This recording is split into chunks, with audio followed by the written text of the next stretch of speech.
ప్రార్థనాపూర్వకంగా దేవుని సన్నిధిలో మనం ఉందాం. విశ్వాసం అంటే దేవుని పట్ల మన విశ్వాసం ఎలా ఉన్నది, మన పరిస్థితులు ఎలా ఉన్నప్పటికీ, అంటే అనుకూలమైన పరిస్థితులు ఉన్నా లేకున్నా, ప్రతికూల పరిస్థితిలోనైనప్పటికీ మనం ఎలాగుండాలి, దేవుడిచ్చిన రక్షణను మనం ఎలా కాపాడుకోవాలి, మన సాక్ష్యాన్ని ఎలా కాపాడుకోవాలని రాత్రికాల సమయంలో దేవుడు మనతో మాట్లాడినంగా మన పరిశుద్ధ గ్రంథములో నుండి దానియేలు పుస్తకము 1వ అధ్యాయం 8వ వచనం ఒకసారి చూద్దామా? బైబిల్ ఉన్న వారందరూ బైబిల్ తెరవండి. ఎవరైనా చదవచ్చు. 1వ అధ్యాయం 8వ వచనం చదవాలి. చదువు నాన్న. దానియేలు పుస్తకం 1వ అధ్యాయం 8వ వచనం, 731వ పేజీ. Very good. రాజు భుజించు భోజనమును పానము చేయు ద్రాక్షారసమును పుచ్చుకొని తన్ను అపవిత్రపరచుకొనకూడదని దానియేలు ఉద్దేశించి తాను అపవిత్రుడు కాకుండునట్లు వాటిని పుచ్చుకొనకుండా సెలవిమ్మని నపంసకుల అధిపతిని వేడుకొనగా. చాలమ్మ. ఇక్కడ మనం చూసినట్లయితే ఎన్నోసార్లు మన దైవజనులు చెప్పగా మనం విన్నాం.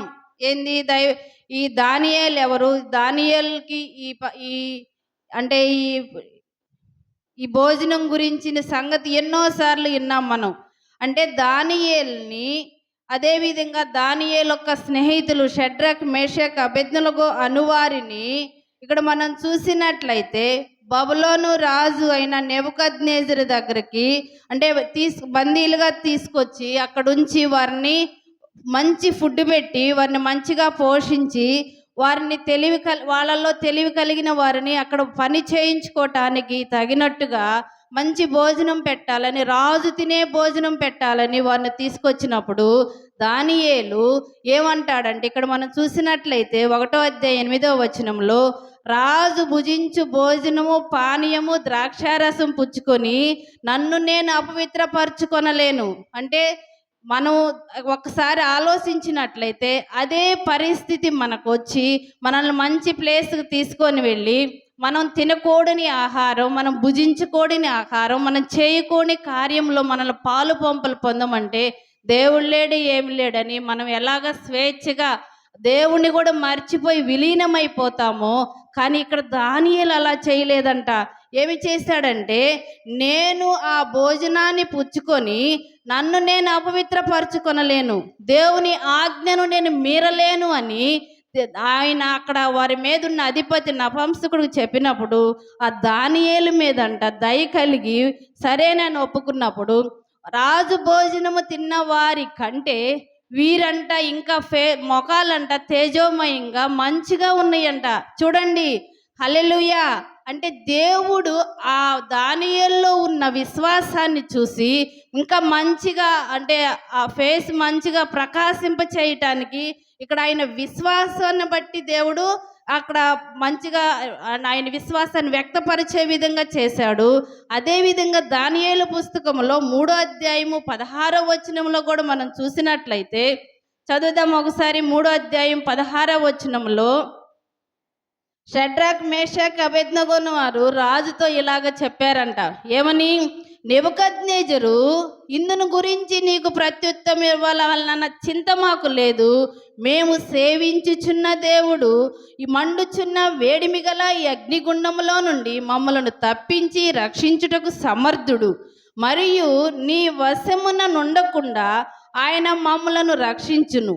ఒకవేళ ఆయన మమ్మల్ని రక్షింపకపోయినను రాజా నీ దేవతలను మేము పూజింపమని ఇక్కడంట ఈ షడ్రక్, మేషక్, అబేద్నెగోల్ని ఒక ప్రతిమను తెచ్చి దానికి మొక్కాలి అని ఒక రాజాజ్ఞ, అక్కడ ఒక ఆర్డర్ వాళ్ళు జారీ చేసినప్పుడు ధైర్యంగా చెప్తున్నాడు. ఎందుకంటే ఆజ్ఞల్లో ఒక ఆజ్ఞ ఉంది కదా, ఆకాశం అందే కానీ, భూమి అందే కానీ, భూమి కింద ఉన్న నీటి అందే కానీ నేను తప్ప వేరొక దేవుడు మీకు ఉండకూడదు.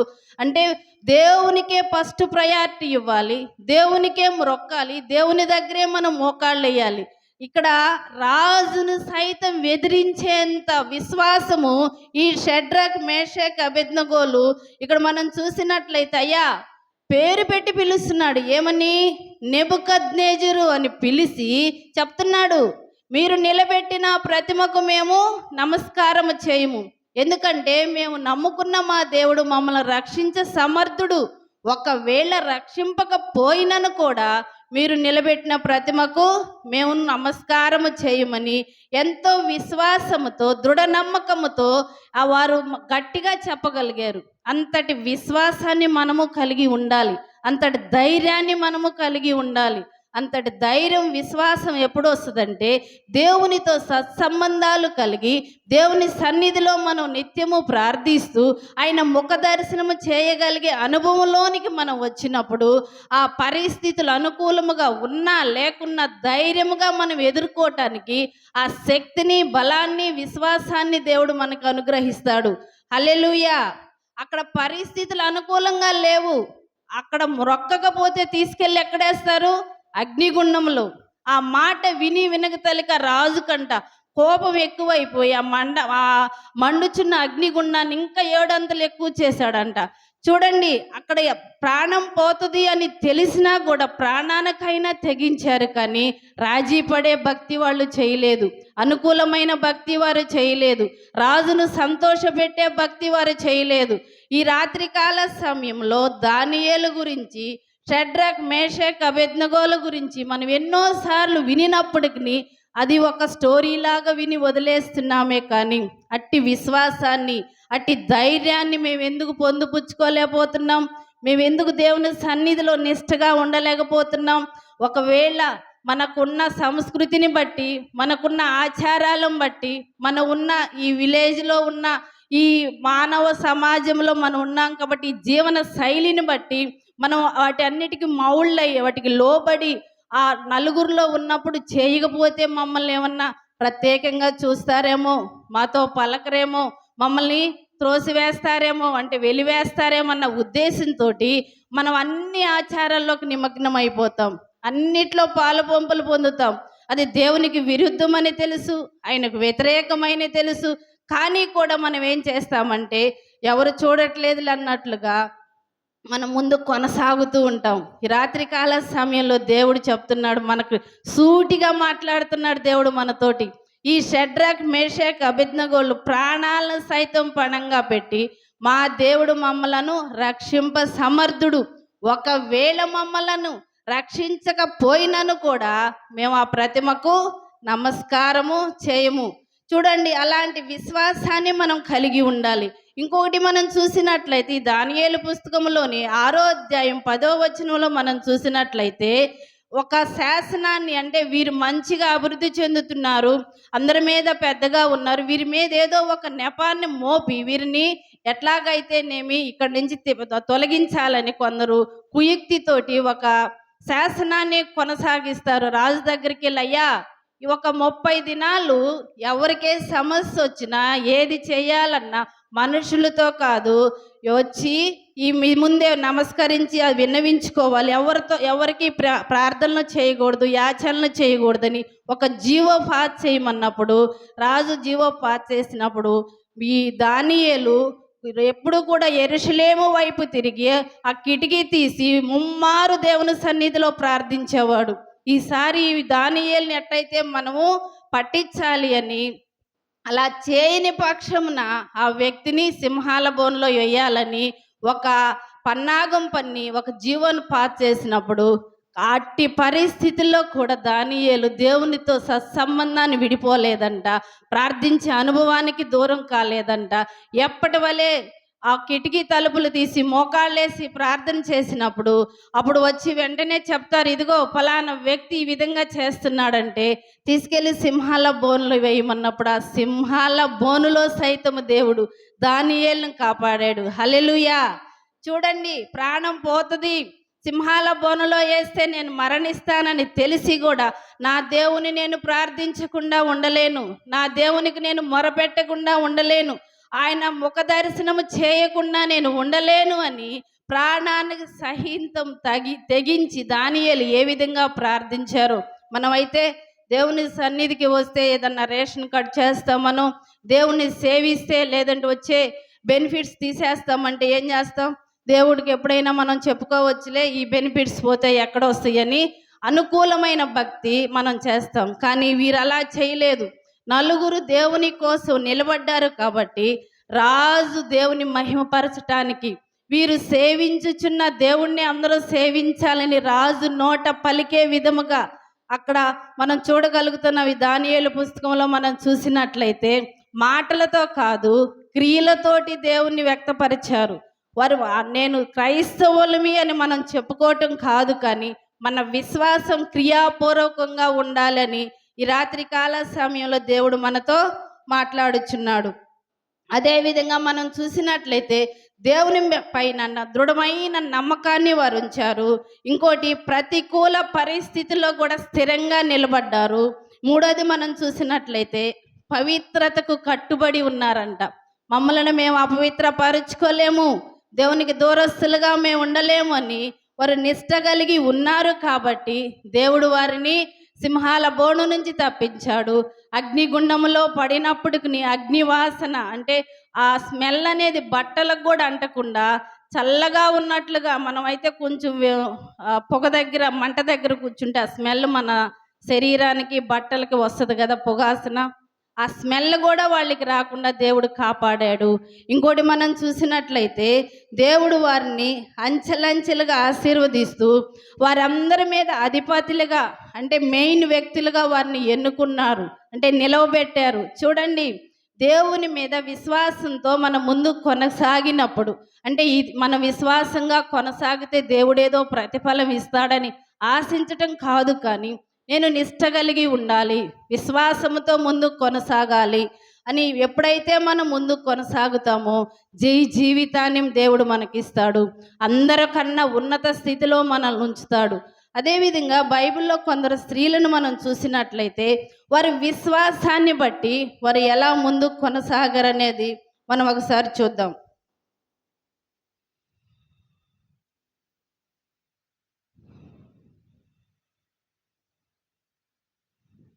ఆదికాండంలో మనం చూసినట్లయితే శారాను చూస్తాం, అబ్రహాము భార్య. అంటే ఆదికాండంలో అబ్రహాముకి వాగ్దానం ఇచ్చినప్పుడు ఆ వాగ్దానాన్ని నెరవేర్చడానికి ఎంత సమయం పట్టిందో ఆ సమయంలో కూడా నిరీక్షణతోటి ఎదురు చూసి శారా ఏ విధంగా తన విశ్వాసాన్ని కాపాడుకొని వృద్ధాప్యంలో కూడా సంతానాన్ని అంటే పొందుకోవటానికి ఎలాగ విశ్వాసముతో ఉందో అలాంటి విశ్వాసాన్ని మనము కలిగి ఉండాలని ఈ రాత్రి దేవుడు మనతో మాట్లాడుతున్నాడు. శారా అబ్రహాము భార్య. దేవుడు వృద్ధాప్యంలో సంతాన్ని ఇస్తానని వాగ్దానం చేసినప్పుడు అంట ఆమె మొదట సందేహపడి ఈ వయసులోనా నాకు స్త్రీ ధర్మం నిలిచిపోయింది, నాకు ఎలాగా ఇది సాధ్యపడిద్దని సందేహపడిందంట. కానీ చివరికి దేవుని వాగ్దానం మీదంట విశ్వాసం ఉంచిందంట. 18వ అధ్యాయం 10 నుంచి 14 వచనాలు మనం చూసినట్లయితే అక్కడ మనం చూడగలుగుతాం. అదేవిధంగా హెబ్రీ 11:11లో చూస్తే ఆమె విశ్వాసము గురించి ఇలా చెప్పబడింది. విశ్వాసమును బట్టి శారా సంతానమును కనుటకు శక్తి నొందెను. హల్లెలూయా. విశ్వాసము ఎంత గొప్పదో చూడండి. విశ్వాసము కలిగి ఉండి మనం ఏదైనా దేవుని సన్నిధిలో గోజాడితే దాన్ని మనం పొందుకోకుండా ఉండలేం. మన విశ్వాసము గట్టిగా ఉండాలి, స్థిరంగా ఉండాలి. ఈ పునాది లేకుండా పైన స్లాబు వేస్తే ఎలా ఉండిద్దో, విశ్వాసములో మనం దృఢంగా లేకుండా మనం క్రైస్తవులమని మాకు ఈ సమస్య నుంచి విడుదల కలగట్లేదు, మా కుటుంబంలో అద్భుతం జరగట్లేదంటే ఎలా జరిగిద్ది? మనం విశ్వాసములో స్థిరంగా ఉండాలి. ఈ శారా ఏ విధంగా విశ్వసించింది, నాకు సంతానం దేవుడు ఇస్తాడని ఎలాగ విశ్వాసం ఉంచిందో ఆమె ఏం చేసిందంట, సంతానాన్ని పొందుకోగలిగింది. శారా దేవుని వాగ్దానం మీద నమ్మకం ఉంచింది కాబట్టి అసాధ్యమైన పరిస్థితుల్లో 90 సంవత్సరాల్లో సంతానం పొందుకోగలిగింది. హల్లెలూయా. ఇక్కడ మనం చూసినట్లయితే అట్టి విశ్వాసాన్ని దేవుడు మనం కలిగి ఉండాలని రాత్రి ఆశపడుచున్నాడు. అయ్యో, నాకు చదువు రాదు కదా, నేను ఈ సమస్య నుంచి బయటికి రాలేను, నా కుటుంబ జీవితం వింతే ఇంకా మారదు, నా బిడ్డలు మారరు, నా భర్త మారరు, నా కుటుంబ స్థితి ఇంకా మారదు అని మనం ఎప్పుడు కూడా అలాగా అంటే మనల్ని మనం తగ్గించుకుంటూ ఉండకూడదు. నేను నమ్ముకున్న దేవుడు గొప్ప దేవుడు, అద్భుతాల ఆశ్చర్య కార్యాలు చేసే దేవుడు, సృష్టినంతయు నోటి మాటతో కలుగ చేసిన దేవుడు. దేవునికి అసాధ్యమైనది ఈ భూమి మీద ఏది లేదు కాబట్టి నేను ఇది జయించగలుగుతాననే దృఢమైన విశ్వాసాన్ని మనం కలిగి మనం ఎప్పుడైతే దేవుని సన్నిధిలో ప్రార్థిస్తామో దేవుడు అప్పుడు మన విశ్వాసాన్ని బట్టి ఆ కార్యాన్ని జరిగిస్తాడనమాట. ఇక్కడ మనం చూసినట్లయితే శారా విశ్వాసం మనకి ఒక ఫిల్లర్ లాగా, ఒక పాఠం లాగా దేవుడు ఈ రాత్రి మనకి ఉంచాడు. అలాంటి విశ్వాసాన్ని మనము కలిగి ఉండాలి. అది ఉదాహరణకు మనం చూసినట్లయితే మన కుటుంబ జీవితంలో అది ఆర్థిక పరిస్థితి అయినా ఉండొచ్చు, లేదంటే మనం ఆరోగ్య సమస్య అయినా ఉండొచ్చు, లేదంటే మన రక్త సంబంధికులే మనకు విరోధులై ఉండొచ్చు, మన మీద నిందలు మోపుతూ, లేదంటే మన వంటి వ్యతిరేకంగా ఉంటూ మన ఎదుగుదలను ఓరవలేకుండొచ్చు. అలాంటి వారిని ఎప్పుడైతే మనం ప్రేమిస్తామో, వారి కొరకు ఎప్పుడైతే మనం ప్రార్థిస్తామో, వారు తెలుసో తెలియకో చేసిన అనిన మాటలను మనం ఎప్పుడైతే మంచి మనసుతో స్వీకరించి వారి కోసం మనం దేవుని సన్నిధిలో గోజాడుతామో అట్టి పరిస్థితిలో దేవుడు మనల్ని ఆశీర్వదిస్తాడు. అలా కాకుండా మనం వారు అన్నదానికి రెట్టింపు అంటూ వారికి ఏదన్నా జరగకూడదు జరిగినప్పుడు మనం సంతోషిస్తూ ఉంటే అది దేవుని బిడ్డల మనస్తత్వం కాదనమాట. మన క్షమాగుణము కలిగి ఉండాలి, దయాగుణము కలిగి ఉండాలి. ఎదుటి వారి బాధను మనదగా మనం భావించి దేవుని సన్నిధిలో ప్రార్థించి విశ్వాసం మనం విడవకుండా ఉండాలి. ఇది జరగదు అనుకున్న దాన్ని జరిగించే దేవుడు మన దేవుడు. వృద్ధాప్యంలో ఎవరికన్నా సంతానం కలగటం మీరు చూసారా? చూడండి, రాత్రి కాల సమయంలో దేవునికి అసాధ్యం అంటూ ఏది ఉండదు. ఇంకొక స్త్రీని మనం చూసినట్లయితే రాహాబ్ అనే వేశ్యని మనం చూస్తాం. ఆ వేగులు వారు వచ్చినప్పుడు ఆ వేగులు వారిని దాచిపెట్టిద్ది. వారు వచ్చి అడుగుతారు, అమ్మ నీ దగ్గరికి 2 మనుషులు వచ్చారు కదా, ఏరి అని అడిగినప్పుడు ఆ ఎరుకో ప్రాంతంలోనికి వెళ్ళినప్పుడు ఎవరు రాలేదయ్యని వారిని దాచిపెట్టి వారు వెళ్ళిన తర్వాత ఆ కిటికీ నుంచి వారిని దించి మరలా వారు వచ్చినప్పుడు ఇప్పుడే ఇటు వెళ్ళారు అని వేరే రూటు చూయించి వారి చేతిలో పడకుండా తప్పించింది. కాబట్టి ఆ తప్పించటమే కాకుండా ఆ వేసే ఒక మాట అంటదనమాట. ఏమంటదంటే, రాహాబు యెరికో నగరంలో ఒక వేశ్య, కానీ ఆమె ఇజ్రాయేలు గూఢచారులను కాపాడి దేవుని శక్తిని నమ్మింది. యెహోషువ పుస్తకంలో 2వ అధ్యాయం 9 నుంచి 11 వచనాలు మనం చూసినట్లయితే ఆమె ఒక మంచి అమూల్యమైన మాట అక్కడ వాడింది. నీ దేవుడైన యెహోవా సర్వం అంటే స్వర్గమందు అంటే ఎక్కడైనా భూలోకంలో కానీ ఆకాశంలో కానీ ఎక్కడైనా నీ దేవుడైన యెహోవా ఏదైనా నెరవేర్చదగిన వాడు, భయంకరుడైన దేవుడు, అద్భుతాలు చేసే దేవుడు, నీ దేవుడైన యెహోవా చూసి నేను భయపడుచున్నాను అని ఆ విశ్వాసాన్ని ఎంతో వ్యక్తపరిచింది. చూద్దామా ఒకసారి యెహోషువ పుస్తకంలో 2వ అధ్యాయం 9-11 వచనాలు మనం చదివినట్లయితే ఆమె నోట ఎంత మంచి మాటలు పలికిందో.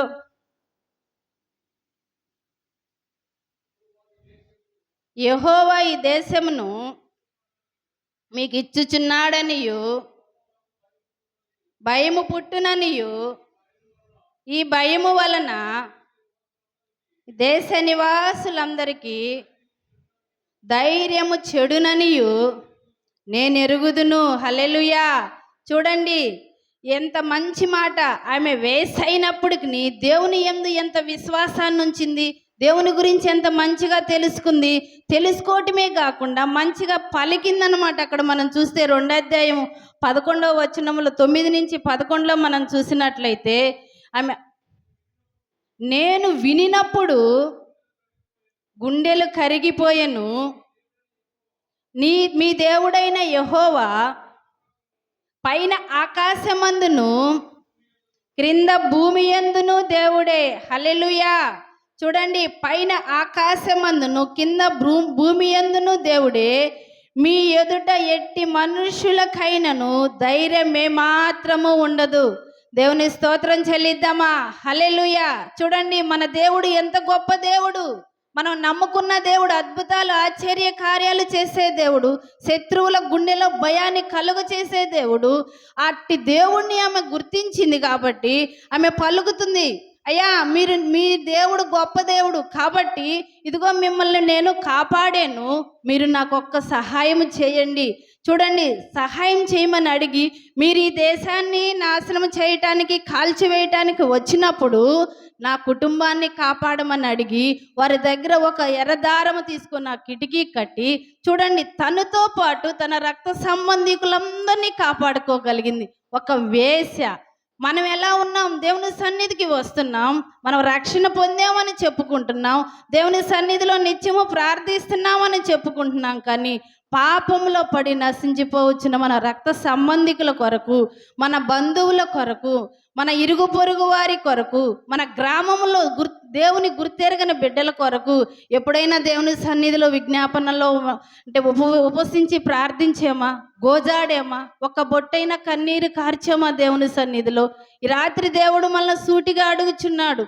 ఆ వేశ్య ఎంత దేవుని యందు భయము కలిగి ఉండి తన విశ్వాసాన్ని వ్యక్తపరుచుకొని క్రీస్తు వంశావళిలో చేర్చబడినది. అంటే ఆమె దేవుని శక్తిని నమ్మింది. తన సామాజిక స్థితిని లెక్క చేయకుండా ఆమె ధైర్యంగా తెగించింది. వారు వచ్చి వీరిని దాచిపెడితే తను ఏమన్నా చేస్తారేమో అని కూడా భయం లేకుండా దేవుని బిడ్డలను దాచి వారి పాలన పడకుండా, వారి కంట పడకుండా దాచి వారిని మరలా పంపించి తన కుటుంబం అంతటినీ రక్షించుకోగలిగింది. ఈ రాత్రికాల సమయంలో మన సాక్షి జీవితం ఎలా ఉంది? మనల్ని బట్టి మన కుటుంబీకులు మంచి సాక్ష్యాన్ని పలుకుతున్నారా? అయ్యో, ప్రార్థనకి వెళ్ళక ముందు నా తల్లి ఈ విధంగా ఉంది, ప్రార్థనకి వెళ్ళినాక ఆమె జీవితం ఇలాగో ఉంది, మాటలు ఇలా ఉన్నాయి, తన భక్తి జీవితం ఇలా ఉందని ఏమన్నా మంచి సాక్ష్యాన్ని మన బిడ్డల ద్వారా, మన కుటుంబంలో మన కుటుంబీకుల ద్వారా మనం ఏమైనా పొందగలుగుతున్నామా? మనల్ని బట్టి మన కుటుంబం ఏమైనా రక్షింపబడిందా? ఈ రాత్రి కాల సమయంలో దేవుడు మనతో సూటిగా మాట్లాడుతున్నాడు. మన స్థితి ఎలా ఉంది? మనం రక్షణ పొంది కూడా ఇతరులకు దేవుని గురించి చెప్పలేని స్థితిలో ఉన్నామంటే దేవుడు చేసే కార్యాలనైతే మనం పొందుకోగలుగుతున్నాం, ఆ మేళ్ళనైతే మనం స్వీకరించగలుగుతున్నాం, కానీ ఆయన మహత్యాన్ని, అద్భుతాలు, ఆశ్చర్య కార్యాలని ఇతరులతో షేర్ చేసుకోవటానికి కూడా మనం అంటే మనసు అప్పట్ల దేవుని అద్భుతాలు మనం చెప్పుకోవటానికి ఇష్టపడలేకపోతున్నాం. అట్టి విశ్వాసం మనం కలిగి ఉండాలని దేవుడు ఈ రాత్రి మనతో మాట్లాడుతున్నాడు. వేస్ట్ అయినప్పటికి నీ ప్రాణానికి తెగించి ఆమె ఏం చేసిందంటే ధైర్యముగా అక్కడ వారిని కాపాడగలిగింది. చూడండి, ఆమె విశ్వాసం కారణంగా ఎరుకో నాశనం అయిపోయినప్పుడు ఆమె కుటుంబాన్ని రక్షించుకోగలిగింది. హెబ్రీ 11:31 ఆమె విశ్వాసం గురించి రాయబడింది అన్నమాట. ఈ రాత్రి కాల సమయంలో అట్టి విశ్వాసం మనం కలిగి ఉండాలి. దేవుని గురించి విన్నది, ఆయన అద్భుతాల ఆశ్చర్య కార్యాల గురించి విన్నది కాబట్టి దేవుని గురించి భయపడింది. అట్టి భయం మనకున్నదా? అయ్యో, ఈ నోటితో దేవుని ఆరాధిస్తున్నాం కదా, అయ్యో ఈ నోటితో దేవుని స్తుతిస్తున్నాం కదా, వ్యర్థమైన మాటలు మా నోట రాకూడదు కదా, అంటే ద్వంద్వార్థాలు వచ్చే మాటలు మా నోట రాకూడదు కదా, దేవుని దుఃఖపరిచే మాటలు మా నోట రాకూడదు కదా అని ఏమన్నా భయం కలిగి ఉన్నామా? మనుషులు వినకపోయినప్పటికీ మనం ఆలోచించే ఆలోచన, మనం మాట్లాడే ప్రతి మాట పరమందున్న దేవుడు వింటాడు కాబట్టి భయం కలిగి మనం జీవించాలి, భయం కలిగి మనం నోరు తెరవాలి. మన నోటి మాటలు ఉప్పు వేసినట్లుగా సారవంతముగా ఉండాలి, ఎదుటి వారిని దేవుని సన్నిధికి నడిపించేవిగా ఉండాలి. కానీ అంటే మనం మాట్లాడే మాటలు ఎదుటి వారిని గాయపరిచే విధముగా ఉండకూడదు. ఇంకొక స్త్రీని మనం చూసినట్లయితే రూతు పుస్తకంలో 1వ అధ్యాయం 16వ వచనంలో మనం చూస్తే ఈమె ఎవరంటే మోయాబురాలు. ఈ మోయాబీ స్త్రీ అయినప్పటికీ ఆమెంట తన అత్తగారైన నయోమితో ఏమందంటే దేవుడైన యెహోవా మీద విశ్వాసం ఉంచి తన స్వదేశాన్ని విడిచిపెట్టి బెత్లెహేమునకు వెళ్ళి ఆమె చెప్తుందంట, నీ జనమే నా జనమత్త, నీ దేవుడే నా దేవుడు, నిన్ను నన్ను మరణము తప్ప ఏది వేరు చేయదు, కాబట్టి నన్ను విడిచి వెళ్ళిపో అని అనొద్దు. చూడండి, అన్యురాలైనప్పటికీ ఆ అత్త సేవించుచున్న దేవుడి మీద ఆమె ఎంత విశ్వాసాన్ని ఉంచిందో, ఆమె అత్త సేవించుచున్న దేవుడి పట్ల ఎంత భయభక్తులు కలిగి ఉన్నదో ఈ రాత్రి కాల సమయంలో మనం సేవించుచున్న దేవుణ్ణి మన బిడ్డలు భయముతో సేవిస్తున్నారా? అంటే మన కుటుంబీకులు భయంతో సేవిస్తున్నారా? అంటే మన క్రియలను బట్టి వారు దేవుని సన్నిధికి రాబట్టబడతారు. మన వాక్యం చెప్పకుండానే పరిశుద్ధ గ్రంథంలో ఉంది కదా, మన భర్తల కంట వాక్యం చెప్పకుండానే మన ప్రవర్తన బట్టి వారు దేవుని సన్నిధికి రాబట్టబడతారంట. అలా ఉందా మన ప్రవర్తన? ఈ రాత్రికాల సమయంలో రూతు గురించి, ఆమె పలికిన మంచి మాటల గురించి మనం వినినప్పుడు మనకు అనిపించాలి, అన్యురాలైనప్పటికీ తన అత్త సేవించుచున్న దేవుని పట్ల ఆమె విశ్వాసాన్ని ఏ విధంగా నిలిపిందో అంత విశ్వాసం నిలిపింది కాబట్టే ఆమె విశ్వాసము మరియు విధేయత కారణముగా దేవుడు ఆమెను బోయాజుతో వివాహము ద్వారా ఆశీర్వదించాడు. అది కాకుండా ఆమె క్రీస్తు వంశంలో, అంటే క్రీస్తు యొక్క వంశ వృక్షంలో భాగమైంది. హల్లెలూయా. చూడండి, మత్తయి సువార్త 1:5 రాయబడి ఉండిద్ది కదా, ఆమె క్రీస్తు వంశ వృక్షంలో రాయబడి ఉన్నది. రూతు ఎవరు అసలు? మోయాబురాలు. మోయాబు అంటే దేవుడిని ఎరగని అన్య స్త్రీ అయినప్పటికీ దేవుని వంశావళిలో ఆమె పేరు చేర్చబడినదంటే చూడండి, ఈ రాత్రి కాల సమయంలో దేవుడు మనల్ని ప్రేమించి మన కోసము ఆ పరలోకాన్ని విడిచిపెట్టి భూలోకానికి మానవ రూపంలో వచ్చి మనకు మారుగా ఆయన బలి అయ్యాడు. మనం పొందవలసిన దెబ్బలను ఆయన పొందాడు.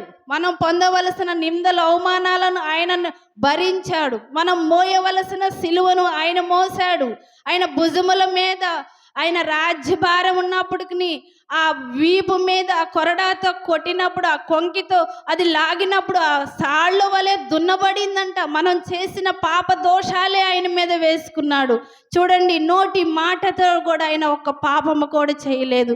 మనలా బట్టి ఆయన ఎంతగా దీన మనస్కుడై మన మధ్యలోనికి వచ్చి మన కోసం ప్రాణ త్యాగం చేశాడు.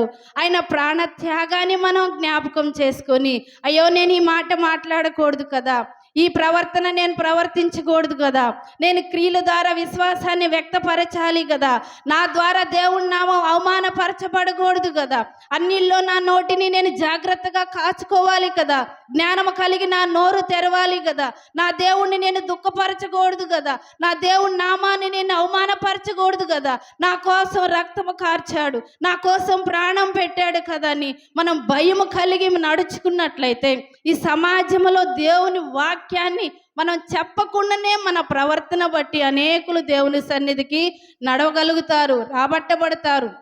ఒక సిలువ యోధుల వలె మనం దేవుని వాక్యాన్ని ప్రకటించని అవసరం లేదు. దేవుడు మన కోసం చేసిన త్యాగాన్ని, ఆయన కార్చిన రక్తాన్ని మనం ఒక్కసారి జ్ఞాపకం చేసుకున్నట్లయితే, మనం ఏదైనా ఆలోచించినప్పుడు, నడవకూడని దారిలో మనం నడిచినప్పుడు ఆ వాక్యమే, అంటే ఆ శ్రమలు మనం జ్ఞాపకం చేసుకున్నప్పుడు, అయ్యో ఈ మాట నేను మాట్లాడకూడదు కదా, ఈ పని నేను చేయకూడదు కదా అని మనం భయం కలిగి ఉంటాం. హల్లెలూయా. ఈ రాత్రి కాల సమయంలో దేవుడు మనతో సూటిగా మాట్లాడుతున్నాడు. చివరిగా ఒక స్త్రీని మనం చూసుకొని ముగించుకుందాం. విశ్వాసాన్ని బట్టి ఒక యువతి దేవుని, అంటే ఆమె గర్భాన ధరించటానికి అవమానాలు నిందలు పొంది దేవునికి జన్మనివ్వటానికి ఎలాగ ముందుకు వచ్చిందో మనం చూసినట్లయితే మరీ గురించి ఒకసారి చూద్దామా? లూకాసు వార్త 1:38 మనం చూసినట్లయితే, మరియా ఒక సాధారణమైన యువతి, కానీ దేవదూత గాబ్రియేలు ఆమెకు యేసును కనడానికి ఎన్నికైనదని చెప్పినప్పుడు అంట ఆమె అన్నదంట, ఆమె దేవుని ఉద్దేశాన్ని స్వీకరించి ఆమె ఏమి చెప్పిందంటే, ఇదిగో యెహోవా దాసిని, నీ మాట చొప్పున నాకు జరగనిమ్ము అని ఆమె స్వీకరించిందంట. చూడండి, వివాహం అవ్వకుండా గర్భవతి అయిందంటే లోకం ఎన్ని మాటలనిద్దో కదా, ఆమెను ఎంతమంది తృణీకరిస్తారో కదా, ఎన్ని దూషణకరమైన మాటలు మాట్లాడతారో కదా, తెలిసి కూడా ఆమె ఆ అవమానాల నిందలు పొందటానికి దేవుని దాసురాల్ని నీ చిత్తానుసారముగా నా ఈ దీనురాల పట్ల జరిగించమని ఆమె ఒబే అయిందంట, దీనురాలయ్యిందంట, తగ్గించుకుందంట. ఆమె దేవుని పట్ల ఆమెకున్న విశ్వాసాన్ని వ్యక్తపరిచింది కాబట్టి ఆమె దేవునికి జన్మనివ్వటానికి ఆ విశ్వాసాన్ని బట్టి ఆమె ముందుకు వచ్చింది. ఈ రాత్రికాల సమయంలో ఆమె విశ్వాసం, ఆమె దీనత, ఆమె విధేయత మనము కలిగి ఉండాలని, ఆమె సమర్పణ మనము కలిగి ఉండాలని దేవుడు ఈ రాత్రి మనతో మాట్లాడుతున్నాడు. ఇది మనం చూసినట్లయితే దానియేలు రాజు ఆజ్ఞను ధిక్కరించినట్లుగా, దేవునికి విధేయత చూపినట్లుగా ఈమె విశ్వాసం పోలి ఉందంట. చూడండి, దానియేలు రాజాజ్ఞను ధిక్కరించాడు కదా. నాకు ఈ ఆహారం వద్దు, నేను ఇది తిని నన్ను నేను అపవిత్రపరచుకోలేను అని ఏ విధంగా దానియేలు పుస్తకం 6వ అధ్యాయం 10వ వచనంలో మనం చూసినట్లయితే, ఒకసారి చూద్దామా, 6:10 అండి. దానియేలు 6:10.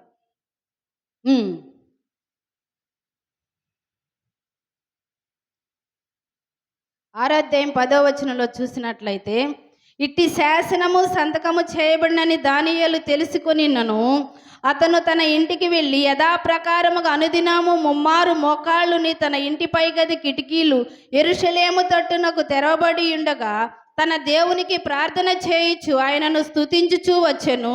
ఆ మనుషులు గుంపుగూడి వచ్చి దానియేలు తన దేవునికి ప్రార్థన చేయుటయు ఆయనను బ్రతిమాలు కొనుటయు చూసి రాజు సముఖమునకును వచ్చి, శాసనము విషయమును బట్టి రాజా, 30 దినముల వరకు నీవు తప్ప మరి ఏ దేవునికైనను మానవునికైనను ఎవడనూ ప్రార్థన చేయకూడదు. ఎవడైనా చేసిన యెడల వాడు సింహపు గుహలో పడద్రోయబడునని నీవు ఆజ్ఞ ఇయ్యలేదా అని మనవి చేయగా రాజంట, చూడండి, ఆయన ఎప్పుడెప్పుడు ప్రార్థన చేస్తాడా, ఆయన ఎప్పుడెప్పుడు తప్పు చేస్తాడా పట్టుకుందామని పక్కన వారు చూసి ఆయన ముమ్మారు ప్రార్థన చేస్తున్నప్పుడు వెళ్ళి రాజుకు చెప్పారంట. ఈ రాత్రికాల సమయంలో కూడా మనం దారిలో వెళుతున్నప్పుడు, దేవుని సన్నిధికి వస్తున్నప్పుడు, మన ఉద్యోగరీత్యా మన పనులకు వెళుతున్నప్పుడు మనల్లో ఏదో తప్పు వెతకాలని మన ప్రక్కన వారే చూస్తూ ఉంటారు. అట్టి ఛాన్స్ వారికి ఇవ్వకుండా ఎప్పటికప్పుడు వాక్యం ద్వారా ఉదక స్నానం చేసుకుంటూ, వాక్యం ద్వారా సరి చేసుకుంటూ, మన క్రియలు, ప్రవర్తన, మాటలు, ప్రతిదీ, మన వస్త్రధారణ, ప్రతి ఒక్కటి కూడా మనం దేవుని మహిమపరిచేవిగా ఉంచుకున్నట్లయితే పక్కన వారికి ఆస్కారం ఉండదు. అపవాది మన ప్రక్కనే ఉంటుంది. చిన్న ఆలోచనే కదా, చిన్న మాటే కదా, ఏమన్నావులే, ఏం కాదులే, ఒక సీరియలే కదా, ఒక సినిమానే కదా, ఒక బూతే కదా అని ఫస్ట్ దాన్ని పర్మిషన్ ఇచ్చేస్తుంది. తుదుకు అదేం చేసిద్దంటే పెద్ద మహాపాపం అయిపోద్ది.